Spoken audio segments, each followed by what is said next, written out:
A single railroad rail measuring roughly 330 feet in length can weigh more than 13,000 pounds. It's an extraordinarily strong steel bar, capable of withstanding immense structural stress and enduring decades of continuous use under the most demanding conditions. But have you ever wondered how iron is processed and transformed into these incredible steel bars? Today, we're visiting specialized facilities that manufacture giant rails and following real-life mobile factories to discover exactly how train rails are produced and installed on railway lines. Stay with me until the end, because what you're about to discover will change the way you look at every train that passes in front of you. Right here on Stories Behind Everything.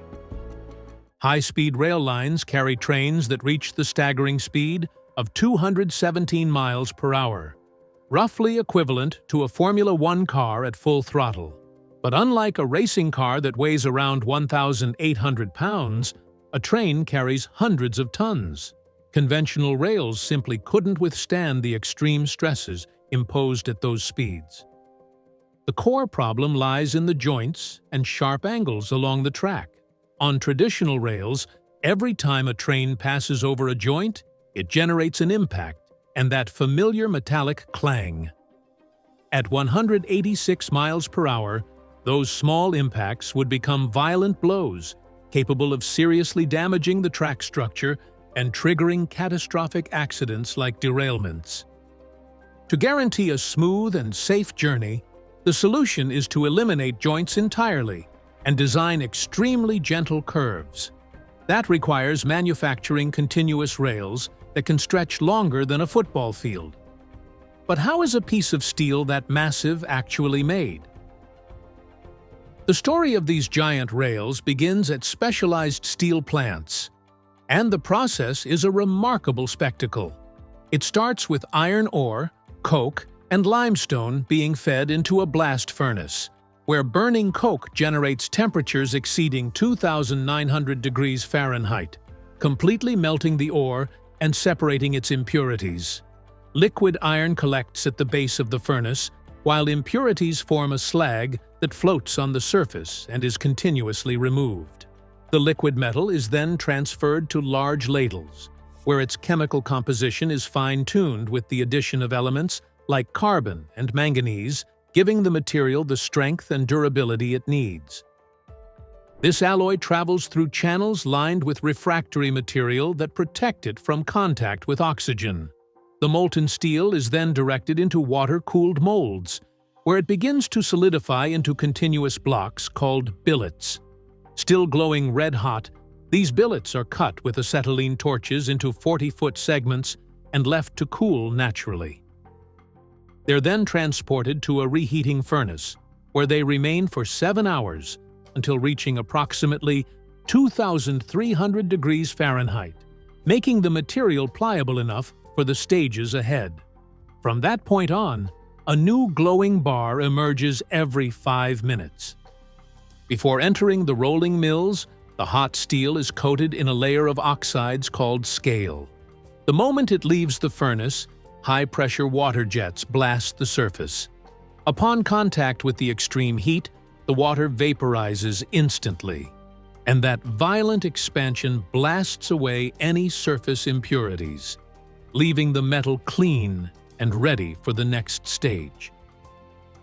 With the surface prepared, the billet enters a sequence of rolling mills, enormous sets of steel rollers spinning with colossal force. With each pass, the billet is compressed and elongated, gradually thinning and taking shape. This happens across multiple successive stages, each one refining the profile with millimeter precision.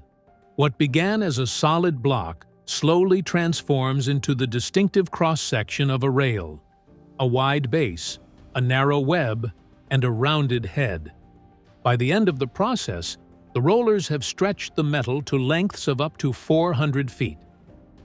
When rolling is complete, the rail is still extremely hot, but already has its final shape. This is when it receives its markings.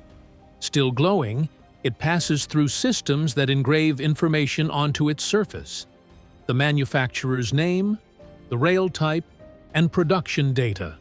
It's then cut to the specified length and sent along a long, controlled cooling line, where its temperature drops gradually to prevent internal stresses that could compromise its strength. Although the rail now has its final shape, the upper surface, where wheels make contact, is still relatively soft. The controlled cooling process alters the steel's microstructure, making that area significantly harder and more wear-resistant. The result is a surface capable of withstanding continuous wheel contact for decades of heavy use, providing greater stability and safety for high-speed trains. When the rail exits the cooling process, it isn't perfectly straight. To correct that, it's fed into a straightening machine equipped with 2 sets of large-diameter rollers. The first set presses the steel vertically, up and down. The second set works horizontally, side to side. The machine bends the rail beyond its natural curvature point, forcing the steel fibers to realign. It's a delicate balance. Too little pressure, and the rail springs back to its original curve. Too much, and the steel weakens.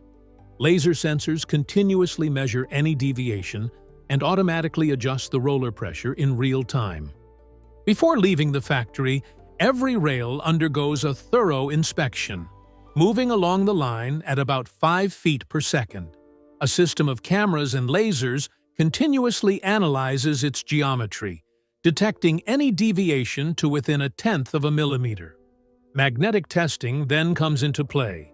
By magnetizing the steel, any surface discontinuity causes variations in the magnetic field, revealing cracks invisible to the naked eye. Ultrasonic systems emit sound waves that travel through the material, identifying internal inclusions, impurities, or microfractures. If any anomaly is detected, the rail is immediately pulled aside for detailed manual inspection. Critical defects result in the piece being rejected because the safety of thousands of passengers depends on the absolute integrity of every rail installed. The final challenge is transportation. How do you move a 400-foot, 15,000-pound steel bar? Cranes fitted with giant electromagnets lift the rails with impressive force. They're loaded onto ultra-long flat cars, separated by just a few inches, and protected by supports and shock absorbers to prevent any contact between pieces. Any damage during transit could compromise the steel and send it back to the furnace. Installation is carried out by a machine known as a track renewal train, essentially a rolling factory hundreds of feet long, capable of executing every step of the process in one integrated operation. These machines can lay between 1,600 and 6,500 feet of track per day, work that previously required weeks and hundreds of workers. The machine advances slowly along the rail bed, while hydraulic arms position the long rails. An internal conveyor system moves concrete sleepers into place, while rollers guide the heavy steel rails and deposit them with precision onto the base plates. As soon as a rail is positioned, automated units fasten the clips, securing the rail firmly while still allowing the flexibility needed to accommodate thermal expansion. The tamping machine then moves in. Equipped with vibrating rods, it plunges into the ballast and packs the stones tightly under the sleepers, creating a stable, perfectly leveled base with the exact cant required, especially on curves. For high-speed trains to travel at over 186 miles per hour in complete safety, and without the characteristic noise of joints, the rails are welded together into a single continuous structure, stretching for miles. A ceramic mold is placed around the junction of 2 rails, leaving a small gap between them. In a crucible positioned above the mold, a mixture of aluminum powder and iron oxide is ignited, triggering a chemical reaction that reaches approximately 4,500 degrees Fahrenheit within seconds. The liquid steel flows into the mold, filling the gap and fusing the ends of both rails into one seamless structure. After cooling, the mold is broken away, and a grinding machine smooths the surface until the joint becomes almost imperceptible to the touch.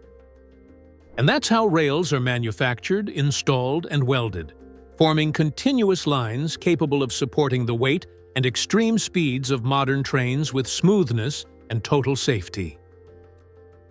Thank you for watching. If you have suggestions for our next video, share them in the comments below.